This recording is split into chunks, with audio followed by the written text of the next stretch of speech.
Bonjour à tous, dans cette vidéo nous allons traiter aujourd'hui d'infidélité au sein du couple. Alors tout d'abord il faut savoir que l'infidélité est la cause de la majorité des ruptures, que ce soit en France ou que ce soit dans le monde entier. Si on regarde un peu les statistiques de mariage et de divorce, on se rend bien compte que finalement voilà, c'est ça, malheureusement c'est l'infidélité qui crée la majorité des divorces aujourd'hui. Alors, sans faire l'apologie de l'un ou de l'autre, sans vouloir dire que voilà, aujourd'hui, la nouvelle mode, c'est d'être infidèle, comme vous l'avez peut-être vu dans la presse ou sur ces nouveaux sites internet qui proposent de rencontrer des gens qui sont déjà en couple, sans dire non plus que voilà, il faut revenir à quelque chose de très très prude, parce que finalement, on a une tendance un peu américaine qui arrive aujourd'hui en France et qui nous explique que voilà, il faut être fidèle toute sa vie, que c'est comme ça qu'on peut élever une belle famille, qu'on peut être heureux de soi-même. Je vais simplement me contenter de répondre à deux questions. Première question. Faut-il tolérer le fait d'avoir été trompé ou pas? Lorsque notre ex nous a trompé, lorsque notre conjoint nous a trompé, est-ce qu'il faut l'accepter? Est-ce qu'il faut passer au-dessus de ça? Ou est-ce qu'il faut ne surtout pas l'accepter? Deuxième question, faut-il tromper ou être fidèle? Alors, pour répondre à la première question, c'est un cas de figure que je vois très souvent. Je fais du coaching dans les ruptures amoureuses et les gens viennent me voir et me disent voilà, mon ex m'a trompé, j'arrive pas à lui pardonner. Est-ce que c'est normal? Est-ce que c'est pas normal?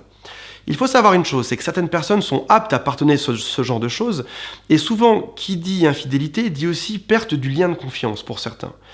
Et dans ce cas-là, ça va prendre du temps, des fois ça va être quelques mois, des fois ça va être quelques années, mais parfois même, ça va prendre aussi toute la vie, voire même, certaines personnes ne pourront jamais pardonner ça, et préféreront se forcer à essayer de pardonner, à rester en couple ensemble, mais derrière à avoir des remarques aigries pendant toute leur vie. Du genre, voilà, écoute, ce soir on s'est disputé, mais rappelle-toi, lorsque tu m'as trompé, il y a 5 ans de ça avec ta secrétaire. Donc, je caricature un peu, mais c'est à peu près ça.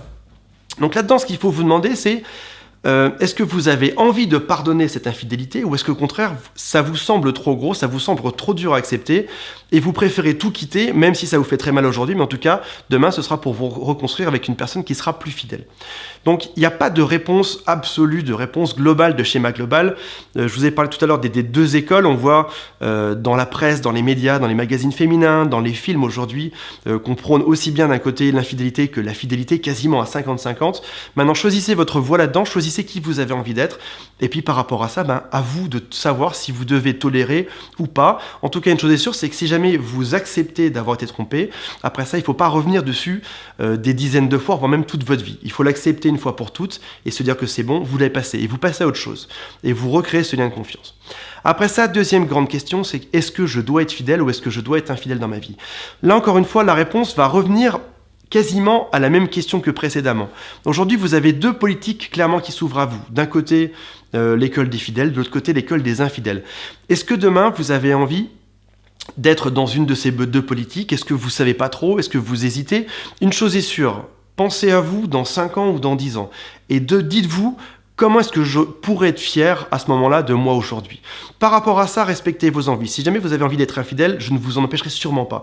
Faites vraiment ce que vous voulez de votre vie. Si vous voulez être fidèle, par contre, je ne vous empêcherai pas non plus d'être fidèle, si on peut dire ça comme ça. Mais en tout cas, faites quelque chose dans lequel vous croyez vraiment, qui respecte vraiment vos opinions et dont vous pourrez être fier. Si jamais votre style de vie, c'est d'être volage, respectez ce style de vie.